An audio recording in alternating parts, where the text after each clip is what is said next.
มางานหน่อยคนอีว่ามือหูมือจ้าโอ้แล้วก็ห้างมาจนเจ้าของอะไรอีกระขับว่าในแม่ว่ามันตีเป็นตัวที่ตัวแดนถ้าตำไทยให้กูสูดบอกแล้วกันถ้าบอกว่ามันหน้าเมียมันโลดเป็นพ่อกูตัวหัวกับแม่เขาบอกแล้วกันวันๆมันจะหมุนเรื่องจะได้หมุนเรื่องไปนานก็เอาให้เราง่ายๆไปที่ตีกองในซอยบ้านเลยจะให้เมียปล่อยเอาไว้จะแบบที่ว่าอะไรให้ยังไงเพื่อนเมียจะให้เอาเมียจะให้เอาเมียจะปากดูอย่างนั้นแมวอ้อยผัวกัดลงกูบอกแง่มจีกัดหัวลงเอาเย็นจีกัดเอามาที่นำเสนอนิทานในท้องเรื่องสั่งสินใส่ไม่ไงตอนสินใส่นำเอามานะคะเอามาที่ฉากแรกนำพาพี่น้องมาพบกับพระฤาษีค่ะพระมุนีทรงทำคำสอนตัวเองสอนพบกับพระฤาษีได้เลยค่ะ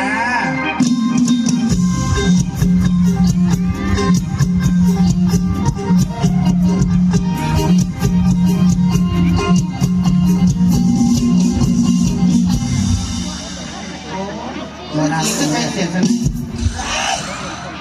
โอ้ยหนึ่งก่อนเลยใช้ดีๆพี่ไม่ดีๆโอ้ยจะบอกจะเปลี่ยนว่าทันยังไงมาเช้าอันนี้ตัวหนังตัวแรกเป็นไง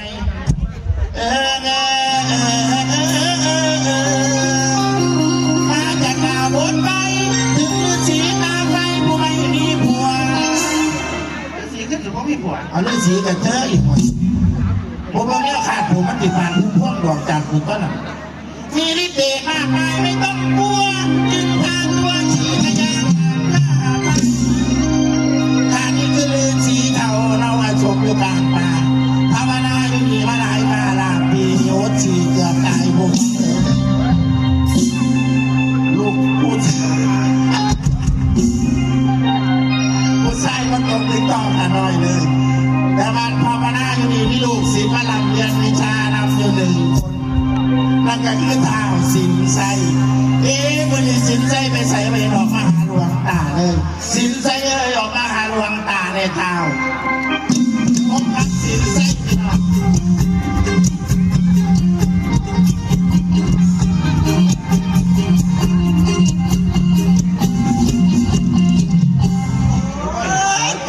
มาแล้วกันเข้าเมืองการเข้าเมืองการ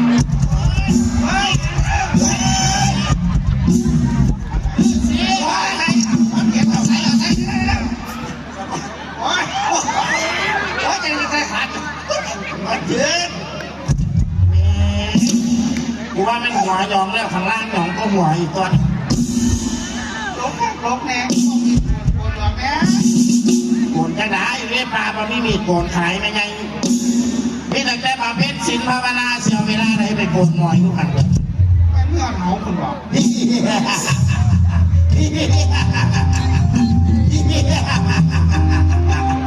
เลือดสีหัว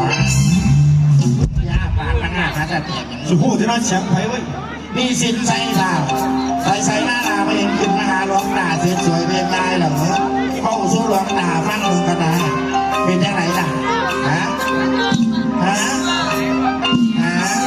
เอาว่าอุทนามก่อนเอาไว้คอยว่าอุทนเนี่ยไว้เขาว่าจะไหนน้องฮึเจเล่ด้วยเรื่องที่ดอกพระเจ้าตาไอ้จังไรท่าคือว่าตัวของผมนี่ได้รับคำสั่งจากพระเจ้ากุศลไอ้พระนมาอยู่เมืองบ้านนโรราชครับเป็นเมืองเป่งจ่าเดี๋ยวนี้ตัวของผมมีแจกคันธนูและมาอยากจะขอของดีจากพระเจ้าตาเพราะสิมีผมก็จะไม่ของดีบางทีแม่เราค่ะเป็นของดีพระเจ้าตามีบางไม่อยากข่าวเลยคุณว่าอยากแม่ไม่ว่าคนที่เสียใจแก่ผมมาเลี้ยงมาลิ้นแม่ตัดสินพระเจ้าแล้วมีน้ำมันร้านหลอกแค่นี้ครับ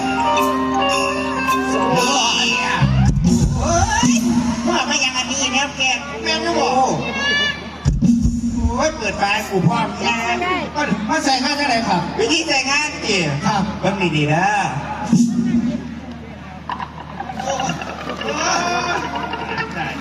ก่อนออกความทองเลยเหรอแต่มัน มีขวานอยู่นี่ตัวห่างกันเท่าไหร่ครับ ห้ามกินเกินครึ่งกว่า อันนี้เกินคนกว่าไม่สิเป็นอย่าง เจ้าสีแดงหุ่นๆคืออีหมูขึ้นนั่นแล้ว ทำงานทั้งสันผมก็จะขอรับไปแล้วก็สิลาพระเจ้าตาขอบตาให้เด้อ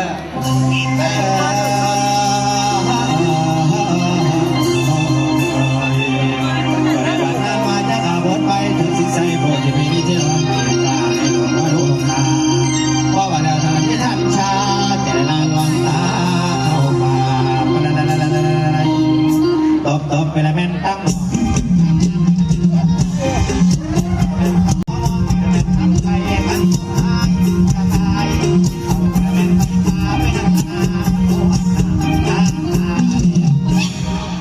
หลังจากนั้นสินไส้เลยเดินทางไปรับมาวาพี่น้องพอดีเราพาพี่น้องมาพบกับนางเอกสาวประจำที่งานเท่าใดเลยค่ะ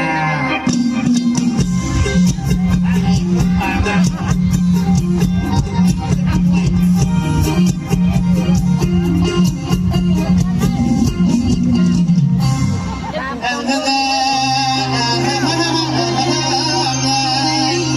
มาจากบทน้ำถึงโมนาผู้เลโช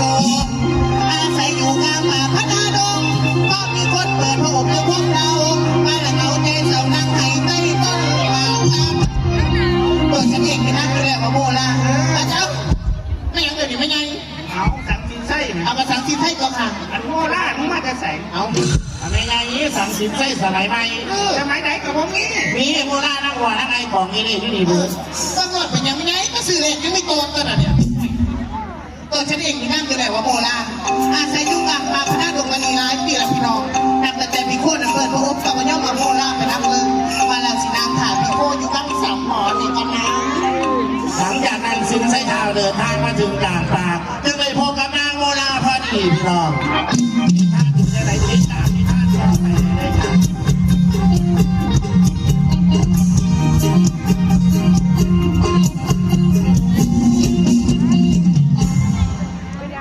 นี่แม่นางแม่นางแม่นางมึงนั่นแหละยิ่งบอกว่าขาที่แจกอย่างนี้มึงยืนผู้เดียวไม่อยู่ดีเธอเป็นพยาบาลได้ใส่กันผู้หญิงโตคนเดียวมายืนอยู่กลางโรงกลางบ้านแล้วคิดว่าเก่งกว่าแต่ได้สิ่งไหนล่ะเพื่อนพี่ค่ะพี่ค่ะน้องเสือโบราณครับพี่ขึ้นรอเถอะครับรูปรอเสร็จแล้วเกิดแล้วพี่เชื่อได้เลยครับพี่ค่ะพี่ขาพี่โอ้ยผู้ภาคไม่อยากอีก ไอ้นี่มันใบห้ำคอยนะ จะไปหาเขาก็จะเป็นเดียวหลังจากนั้นสินไส้เท้าโบราณเกิดตกลุมนักสินไส้เป็นอย่างมากโบราณจะเอาสินไส้มาเป็นพวายอะไรโบราณเกิดอารมณ์ทางเพศอยู่กลางป่าพาในน่าจะเป่าวุ้นพอสินไส้มาเป็นพวายอะไรพี่น้องโอ้มาลึกตึกตึยมาลึกตึกตึยมาลึกตึกตึยมาลึกตึกตึยมาลึกตึกตึยมาลึกตึกตึยมาลึกตึกตึยมาลึกตึกตึยมาลึกตึกตึยมาลึกตึกตึยหลังจากนั้นโอ้ยโคตรเขาหลังจากนั้นสินไส้ข่าวตองมนโมราเกิดตกหลุมหนักโมราทันทีสินไส้เกิดอารมณ์ทักเพศจุกางสินไส้จะไปเหตุใดโมราหลังจากนั้นทอดเชือโมราออกทันทีโมรากับพัดคืนได้โอ้ยบอกเลยคนกินได้ก็กินเนี่ยที่ห้าคนกินได้มานั่นก็อีกต่อชอบหลังจากนั้นโมรานาเกิดอารมณ์ทางเพศเช่นเดียวกันเรื่องเพศไอ้สินไส้แล้วทอดเชือสินไส้ออกเส้นกันพี่น้อง